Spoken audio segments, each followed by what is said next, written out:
Hey, how are you guys doing? It's Diana Bigham with Unveiling Heirs. I wanted to talk with you guys today about parenting, and I wanted to cover some really big three keys that are really necessary for raising healthy children. When I say healthy children, I'm specifically referring to the ability for kids to manage their feelings. And so you can take out a notepad, a pen, because we're going to give you a lot of great tips and resources today. And so I don't know about you guys. I became a parent 10 and a half years ago to my first child, and it was amazing. But at the same time, it was very overwhelming. I remember reading so many parenting books, wondering, how do I get a good schedule? Like, what does that look like? Is it parent-led or is it child-led? Is it a combination? I've read books about how to put kids to sleep and what to do there. We also got a lot of advice from people around us. And when it comes down to it, parenting is really hard because what works for one family may not work for another. And so even in my search of looking into lots of parenting methods and books, I found out that a lot of these books that are out there, these resources on parenting, do not really teach us the thing that we really want to know. We want to know how to raise healthy kids, not just kids that are controlled out of fear and just well-behaved on the outside. We want kids to be resilient.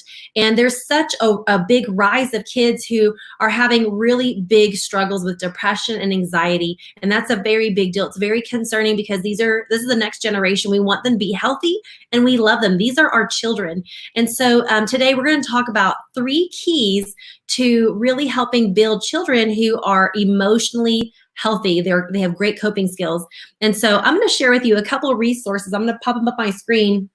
But one of the keys first I want to talk about is we want to be able to, I'm looking at my notes here so I don't forget what I really wanted to share with you today. So part of it is we want to make sure that we have our children, when we're raising them, the first key is to make sure that we prioritize self-care. Now, let me explain this, because when you hear that, prioritize self-care, what I'm saying is, I'll tell you what I'm not saying first. I am not saying to self-indulge at the expense of taking care of your children. That is not okay. And the way you kind of judge that, I mean, we have to use wisdom here, but part of it is like, if you're spending money on something for you and you're not able to provide for your children for their basic needs, then that's obviously not okay. But I remember growing up and my mom, she sacrificed a lot. She would actually feed us kids first, and then I would notice she would eat like scraps of food like later. She would make sure we had our first fill, of food and seconds if we wanted it before she would take care of herself. She would probably nibble as she went and then just waited and just have like the leftover parts of things. And so I remember thinking like, just that sacrificial thing that moms have, but also fathers too. My dad would very often go without buying himself a new pair of tennis shoes or jeans for himself, and he would make sure that we would have enough clothes for school. And so that is the necessary part of being a parent, is sacrificing. So I'm not saying don't do things like that, right? But at some level, we do want to obviously be sacrificing and taking care of our children. That's just wisdom. It's called maturity. But at the same time, sometimes for some of us as parents, we actually neglect our self-care. And this is actually not good, because we cannot give to our kids what we don't have. So if we're not taking care and monitoring our emotions and what's happening within us, it spills over into our parenting, and then we pass on patterns that we don't really want. So this is the first key, is to prioritize your self-care. Find ways to monitor what's going on the inside of me. And make sure that you are taking care of yourself. So I've got one screen here. I'm gonna see if I can share it with you. I'm trying something new here, so let me see if I can find it. All right, I don't know if it's gonna let me do it. Share screen. All right, I have brought up with me a screen that, oh no, it's not gonna let me share it with you. Well, that's okay. I am new to using this new broadcast tool, and apparently I won't be able to use it this way. That's okay, not a big deal. All right, so here's what we're gonna do. So I'll type up little chats, little banners, or little quotes over here so that you can see it. All right, can you see that? Yeah, there we go. So at least we have this. This is great. So neglecting our own self-care as a parent is just not a sustainable way of life. So a lot of times we go just working, and then we come home, we take care of our kids. Or if you are someone who, with your job, you've been forced to stay home, or maybe you've been laid off. Well, we have a lot of emotional stress or financial stress right now, and also relational stress, whether we're not able to see friends that help encourage us now, or we're stuck at home and having a lot of stress within the home. Well, all of that stuff piles in on the inside of us and it spills over to how we parent. And so it's really important that we prioritize our self-care and we find ways to take care of our emotions. And just recently, we released a new journal to be able to help parents do that very same thing. And here's what's really amazing about this new journal. I know for me, I can be really good at not paying attention to my emotions. And so I have to figure out a way, like, how can I slow down and create space for God to just reach into my soul, examine what's there, like David's prayer, like examine my heart, oh God, just test every thought in me. And so this way that I've processed was just through journaling and just asking God questions about what's happening within me and really processing to get to the root issue and allowing Him just to speak peace into my life and comfort, not just rationalizing the emotion away, but really trying to get to the root of it and wrestle with it until I find a good place in my heart where I'm able to remove those stresses. And so I was really hoping to show you the graphics, but I'll have to figure that out some other time. But maybe I can do it old school. Instead of screen sharing, I'll share with you an image on this journal. So this is what the journal looks like. This is what you can do whenever you're working on your heart. And so if you guys can see that image right there, say, yep, I see it, because I can monitor your comments in the chat. So this is kind of how I view like self-care. So it's kind of like limbo. You guys have played limbo, limbo, limbo, limbo. And as you're doing life, you know, we have stress in life, different sizes, different amounts, but we always have stress. And so stress is like that person that goes under the stick. And the stick, that is our coping skills. That's like our ability to manage stressful situations. And so anytime the stress is bigger than that coping stick, it hits the bar. And that's whenever we think about just being overwhelmed, where we just want to run away and escape our realities. It's where children may even self-cut because they just can't handle, they don't know other tools to handle their emotions. And so what we want to do is learn how to reduce the stress and increase the coping skills. And so that's super important. And as we're doing that, we're able to just live life in such a better way. So like the coping skills that stick, the higher it is, the more we're able to tolerate stressful situations. So for example, you probably know someone who it takes a whole lot to get them overwhelmed. And so that's a key sign that hopefully they're not in denial, right? But they've actually are able to manage those stressful situations because they've actually gone through things before in life and they've learned some ways to managing it well. And then you have people that you probably know, and you probably fall under one of these categories or both. It depends on the day or moment. But then you have moments that you know for yourself or others where it's really low, where it doesn't take much. Like the threshold for stress is really low. It doesn't take much for you to flip your lid or be overwhelmed. And so what we want to do is recognize, okay, there is a such thing as increasing our coping skills, our capacity to be able to return to a place of joy when we're stressed out, but then also look at the stress that's happening and see if we can reduce it, solve some problems, shift our perspectives about it. And that's what we want to do with not only ourselves as parents, but also our children. And so there are a lot of different tools. If you specifically want one for you, this is a journaling process. This is a proof, so it doesn't look exactly like this on the cover, but it's called Still Moments, and you can find it over on Amazon. But part of what we want to do is recognize that the key number one is prioritize parental self-care. We cannot give what we don't have. So if we don't manage our emotions well, it will spill over into our parenting, into the environments that we set for our kids. And so we definitely want to work on that. The other thing, the second key is, besides just prioritizing self-care, is when we are prioritizing, I should say, what we say to our kids is going to influence them. So if you're overwhelmed and you're stressed and your kid does something, what you say to them influences their inner world, because as parents, we actually help co-create that self-talk that our children have. So if my daughter is learning to ride a bike and she's struggling, what I say to her is probably often going to become what she says to herself when she is trying to learn a new skill but struggling. And so we want to monitor what's coming out of our mouth. Now, it's not about being perfect or not making mistakes. The key is not necessarily to avoid completely all mistakes, because that's impossible in life, especially in parenting, but it's the key is really in knowing how to get back on track when mistakes happen. In fact, that's what we want to tell our kids too. When they make mistakes, hey, no big deal. Mistakes happen, you know it. But the most important thing is what we do to make it right. And when you say that to your kids when they're making mistakes, They learn to accept mistakes in life as a natural part of living. And that's really important that we have these catchphrases or things that we can say to our kids.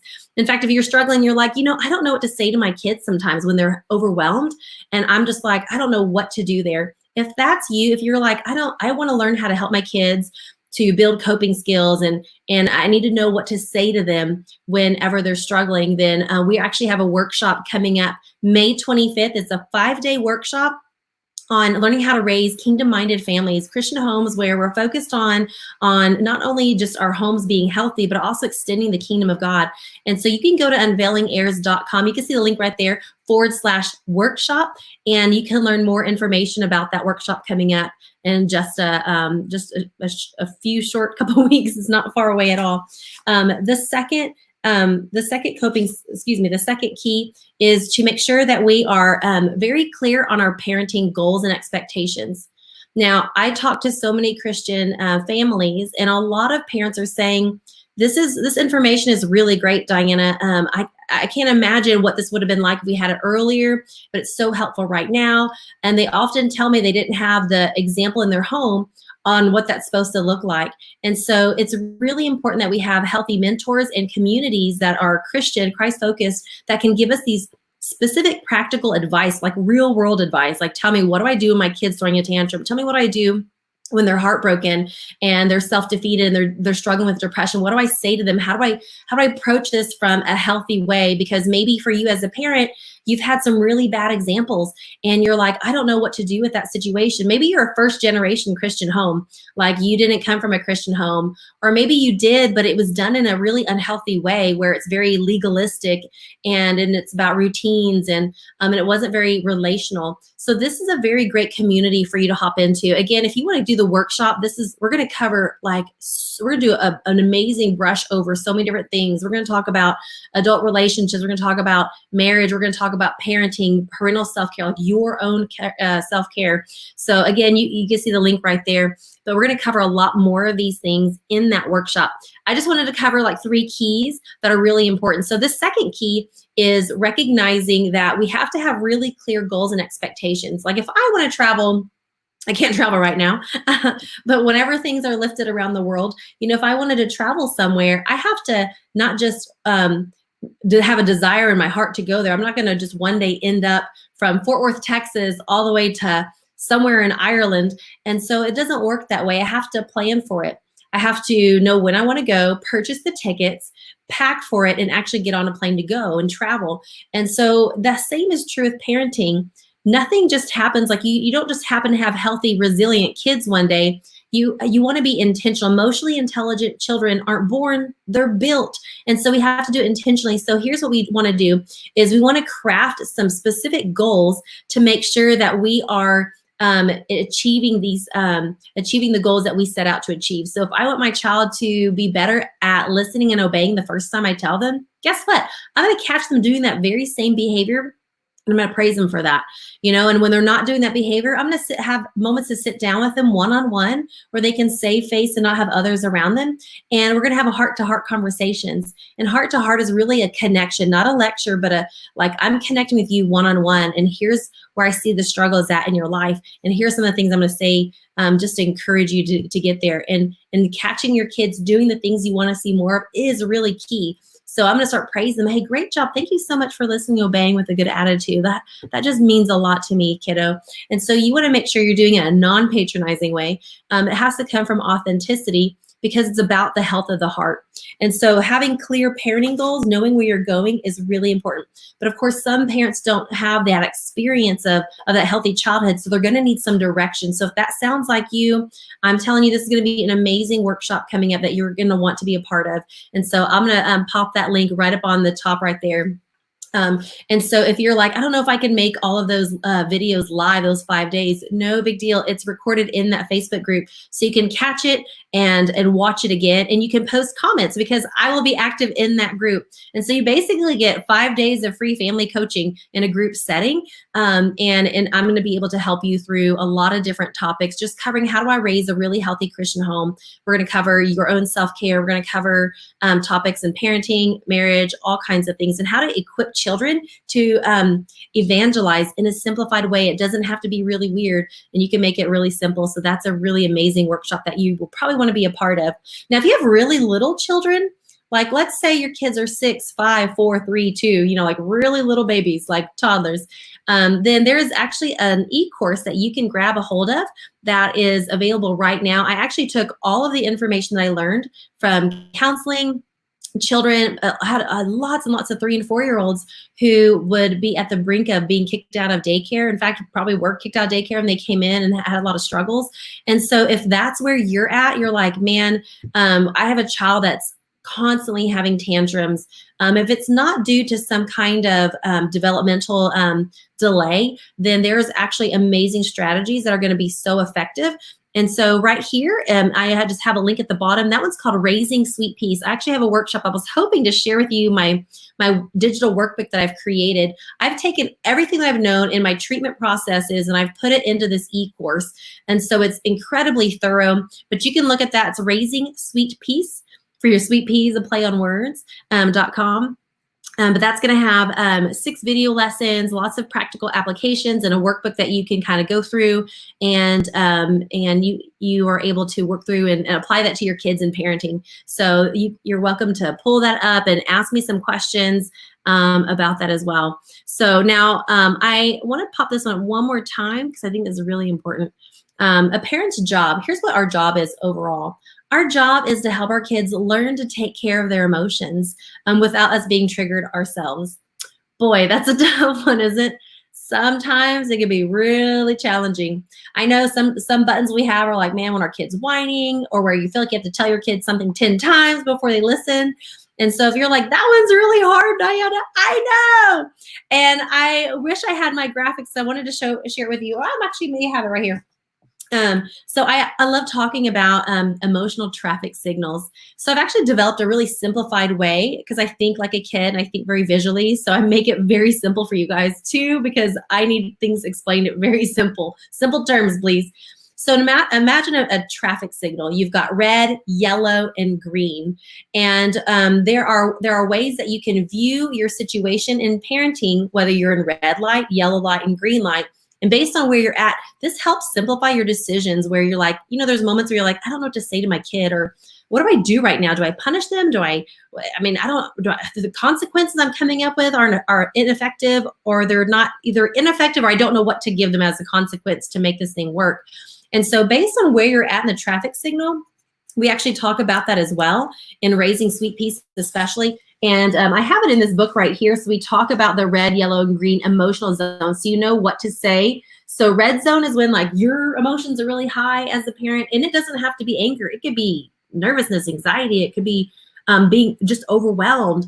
And your kids' emotions are really overwhelmed. And so there are keys in here. This is actually coming straight from my book. You can find that on Amazon as well. God help me. But we're going to cover that. This is covered in the Raising Sweet Peas course if you have littles. But if your kid is a little older, you have like a 9, 10-year-old who's struggling with their emotions or whatever, you can not only grab this very awesome thin book. It will not, like, you're going to love me as parents. It's less than 60 pages. It's a very easy read. You can get it on Kindle as well.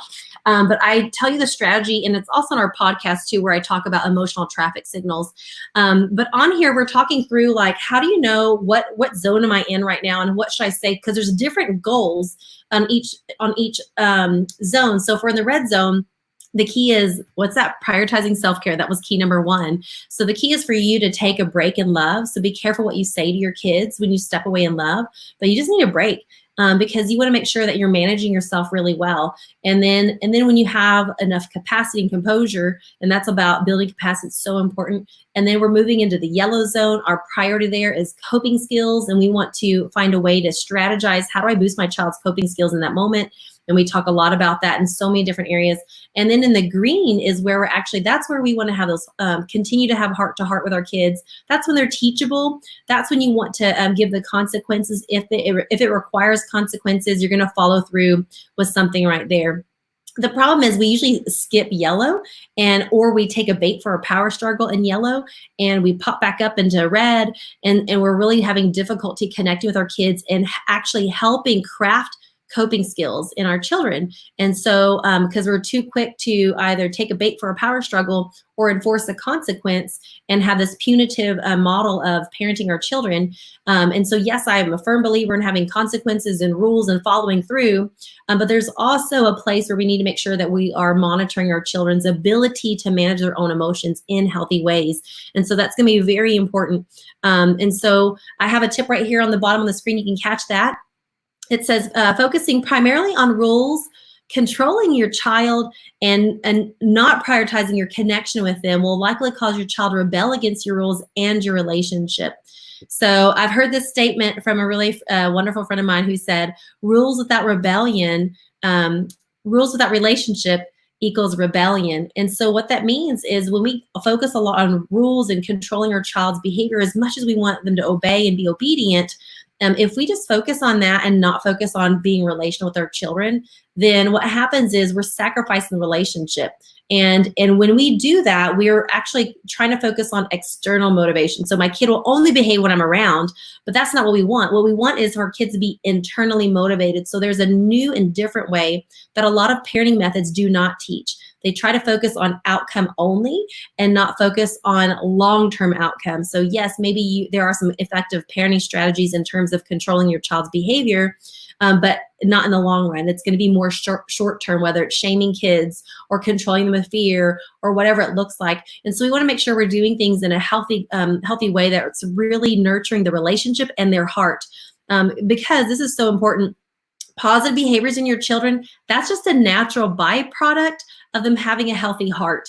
And so as our kids, as we're nurturing their heart and making sure that on the inside they're really healthy, then we're going to see our kids' behaviors just improve dramatically, which really brings me to the third point. The third key is going to be, I'm actually looking through some stuff to see if there's anything else I want to share with you. I'm multitasking over here, is an overemphasis, on behavior control. So really the key is to nurture the heart.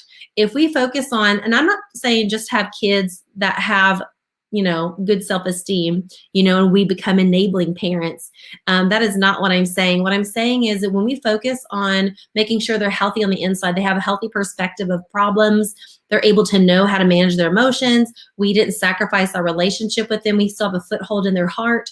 And this is going to be really key because those positive behaviors are a natural byproduct of a healthy heart for children. And so we don't have to focus so much on these external motivations.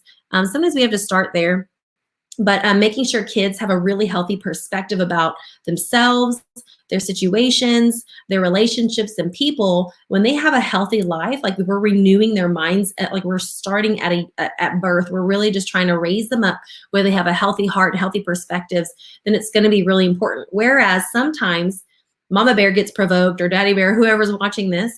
And when something goes awry, we sometimes will be so angry and we might vilify, like maybe at school or the friend or whoever. And that's not going to be really helpful at all. In fact, if you vilify like authority figures or others, it's going to lead to a victim mentality in our children. And we don't want that. So for example, if your kid says someone down the street was mean to them, then you can say, well, I'm so sorry. They probably were. They might have been mean to them. And so you may just say like, sometimes people don't know how to get their mads out the right way. And so we don't play with people while they're being mean to us, but here's what you can do next time, and so you're giving a healthy perspective. You're not labeling that child, in an effort to protect your kids and say, I got your back. But what you're doing is you're giving them a healthy perspective of the situation, but then you're equipping them with tools to go back out into the real world and manage those things. So those are just 3 keys on how to approach parenting so that you can build resilience in your children, because it's going to be really important. Otherwise, when we don't focus on those 3 things, we kind of undermine the process for our children. If you want to know more, like more practical tips, or if you're like, I want to know more about that emotional traffic signal, we have a wealth of resources for you. I want to specifically point you to our workshop that's coming up May 25th, because you will have me live. A lot of times we can read books, and even though my book right here is super thin, you can go through it and it's very practical, got some visuals in there as well. it is so helpful to have someone live and interactive that you can ask questions for. For 5 days, I'm going to be going live in this Facebook group. And so you can sign up for that workshop right here. You will be blown away by all of the information and resources that you're going to get. So it's going to be such a wealth of resources on helping you to raise a wonderful Christ-centered family where you are focusing on your parenting relationships and your approach there, and how to, like, real world problems, man. Like, what do we do when our kids are throwing fits, or they're fighting a lot with siblings, or they're having like just really low self-esteem and you're concerned about them, or maybe they're just going stir crazy because they can't get out and about and do the things that you guys used to do as a family. And so if this sounds like you, I think that you're going to get a whole lot out of this group, because often we need mentoring processes with in a community to help us to learn and to grow and to see fruit from all of that. So go over to unveilingheirs.com /workshop. I think that you're going to find that there's going to be an amazing amount of resources that you just won't know what to do with it, but we will have practical application and homework, so you'll also get accountability. I hope that you guys decide to join me there. See you soon.